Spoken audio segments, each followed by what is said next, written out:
Hello everyone, welcome to Srijo kitchen. ఈరోజు వీడియోలో రాగి రొట్టె రెసిపీ. దీన్ని 2 రకాలుగా చేసుకోవడం చూద్దాం. బరువు తగ్గాలనుకుంటున్న వాళ్ళు కానీ, షుగర్ ఉన్న వాళ్ళకి కానీ మంచి డైట్ అని చెప్పొచ్చు. దీన్ని మనం టేస్టీగా చేసుకోవచ్చు, పుల్కాలాగా చేసుకొని కర్రీతో తినొచ్చు. ఫస్ట్ రాగి రొట్టెని ఎట్లా చేసుకోవాలో చూద్దాం. పుల్కాలాగా పొంగుతూ రావాలంటే మనం ఇక్కడ ఒక గ్లాస్ పిండికి ఒక గ్లాస్ వాటర్ తీసుకోవాలి. ఇక్కడ పిండి అనేది కొంచెం తగ్గింది, సో ఏం పర్వాలేదు. చూసినారు కదా, దాన్ని కడాయిలో పోసేసుకొని కొంచెం సాల్ట్, కొంచెము నెయ్యి లేకపోతే నూనె వేసేసుకోవాలి.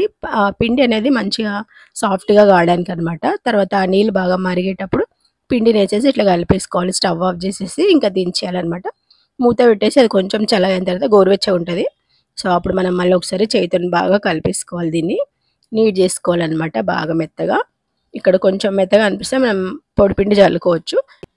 మనం జొన్న రొట్టెలు కూడా ఇట్లనే వేసుకోవాలి. చాలా చాలా ఈజీగా ఉంటుంది ఈ ప్రాసెస్ అయితే.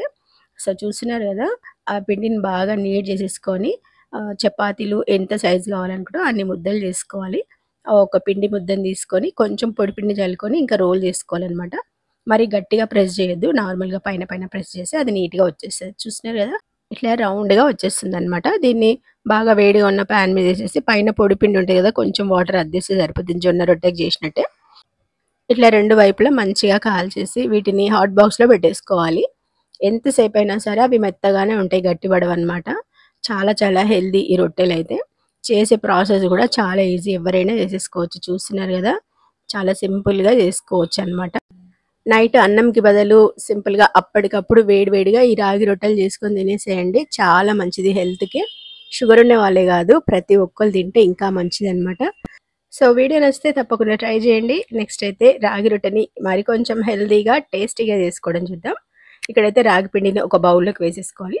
దీంట్లోకి ఇంకా హెల్తీగా మునగాకు పొడి వేస్తున్నాను నేను. మునగాకులు ఉంటే వాటిని డైరెక్ట్ వేసేసుకోవచ్చు మంచి కడిగేసి. తర్వాత సన్నగా కట్ చేసుకున్న కరివేపాకు, కొత్తిమీరని వేసేసుకోవాలి ఒక గుప్పెడంతా. ఇక్కడ క్యారెట్ తురుము కూడా వేస్తున్నాను నేను. తర్వాత అల్లం ఎల్లిగడ్డ కూడా అట్లా సన్నగా కట్ చేసి వేసుకోవాలి. ఇది బీట్రూట్ అనమాట.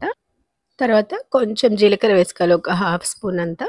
ఇంకా తగినంత సాల్ట్ వేసుకోవాలి, కొంచెమే పడుతుంది. చూస్తున్నారు కదా, ఇప్పుడు వీటన్నిటిని బాగా మిక్స్ చేసేసుకొని కొంచెం వాటర్ యాడ్ చేసుకొని కలుపుకోవాలన్నమాట. నార్మల్ వాటరే, వేడి నీళ్ళు అవసరం లేదు దీనికైతే. ఇక్కడ నీళ్ళు కూడా కొంచెం కొంచెమే యాడ్ చేసుకుంటూ కలుపుకోవాలన్నమాట. మరి ఒకటేసారి ఎక్కువ పోయొద్దు, చూసుకోవాలి. ఆ పిండి కన్సిస్టెన్సీ చూసిన కదా, ఇట్లా ఉంటే సరిపోతుంది అనమాట. దీంట్లో నుంచి ఎన్ని రొట్టెలు కావాలో అన్ని చేసేసుకోవచ్చు. ఇంకా చిన్న ముద్ద తీసేసుకొని ఇక్కడ ఒక క్లాత్ పైన చేసిన నేను, కవర్ పైన కూడా చేసుకోవచ్చు. ఇట్లా చేసేసి ప్యాన్ వేడైన తర్వాత కొంచెం ఆయిల్ అప్లై చేయాలి దానికి. ఎందుకంటే ఈ రొట్టె వేయంగానే దానికి అతుక్కపోతుంటుంది అనమాట. ఫస్ట్ రొట్టె వేసినప్పుడు కొంచెం అట్లా మనం ఆయిల్ అప్లై చేసి వేసేసుకోవాలి. ఇది పైన కూడా కొంచెం ఆయిల్ అప్లై చేస్తున్నాను, ఫస్ట్ రొట్టె కాబట్టి, సో అతుక్కోకుండా ఉండడానికి. ఇట్లా చేసేసి రెండు సైడ్లు మంచి కాలిన తర్వాత మనం తీసేసుకోవాలి. ఇంకా నెక్స్ట్ రొట్టె చేసేటప్పుడు నేను ఏం చేస్తున్నా, ఇక్కడ ఆనియన్స్ వేసిన. ఇంతకుముందు ఆనియన్స్ వేయలే కదా, ఇప్పుడు వేస్తున్నాను అనమాట. ఇది ఇష్టం ఉన్న వాళ్ళు వేసుకోవచ్చు, లేదా స్కిప్ చేసేయచ్చు. దీంట్లో పచ్చిమిర్చి ఇంకా కారంగా కావాలి అనుకుంటే పచ్చిమిర్చి వేసుకోవచ్చు, మిరియాల పొడి వేసుకోవచ్చు, లేదా ఎండుమిర్చిని కూడా క్రష్ చేసి వేసుకోవచ్చు. ఇట్లా వేసుకున్నా బాగుంటుంది అనమాట.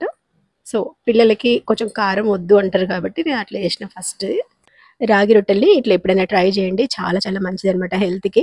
రెగ్యులర్గా తినే ఇడ్లీ దోశల కంటే చాలా బెటర్ అని చెప్పొచ్చు. మార్నింగ్ బ్రేక్ఫాస్ట్గా చేసేసుకోవచ్చు, లేదా స్నాక్స్ లాగా ఈవినింగ్ టైంలో తీసుకోవచ్చు, నైట్ డిన్నర్ లాగా కూడా తినొచ్చు. వీటికి ఏ కర్రీస్ కూడా అవసరం లేదు, ఉట్టికి ఇట్లా చేసుకొని తినేసేయచ్చు అనమాట.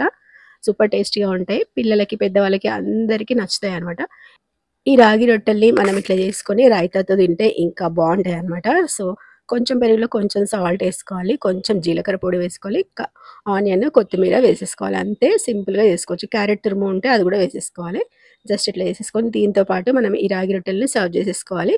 సూపర్ టేస్టీగా ఉంటాయి అనమాట. వేరే కర్రీస్ ఏం అవసరం లేదు, సింపుల్గా అయిపోయింది. చూస్తున్నారు కదా, మునగాకు రాగి రొట్టె రెసిపీ నచ్చితే మీరు తప్పకుండా ట్రై చేయండి. దీంట్లో కాల్షియంతో పాటు ఐరన్, ప్రోటీన్, ఫైబర్, ఫాస్ఫరస్లు ఉంటాయి. వీటిని తీసుకోవడం వల్ల బరువు తగ్గుతారు. షుగర్ లెవెల్స్ని కంట్రోల్ చేస్తుంది, డైజెషన్ ప్రాబ్లమ్స్ ఉండవు, గుండె ఆరోగ్యానికి మంచిది, బాడీలో కొలెస్ట్రాల్ లెవెల్స్ని తగ్గిస్తుంది, మలబద్ధకం రాకుండా చూస్తుంది, కడుపు ఉబ్బరం తగ్గిస్తుంది. ఇట్లా ఎన్నో సమస్యలు దూరం చేస్తుంది అనమాట. సో హెల్దీ రాగి రొట్టె రెసిపీ నచ్చితే మీరు తప్పకుండా ట్రై చేయండి. ఫస్ట్ టైం నా ఛానల్ చూసిన వాళ్ళు లైక్ చేయండి, షేర్ చేయండి, సబ్స్క్రైబ్ చేసుకోండి. Thanks for watching. Bye bye.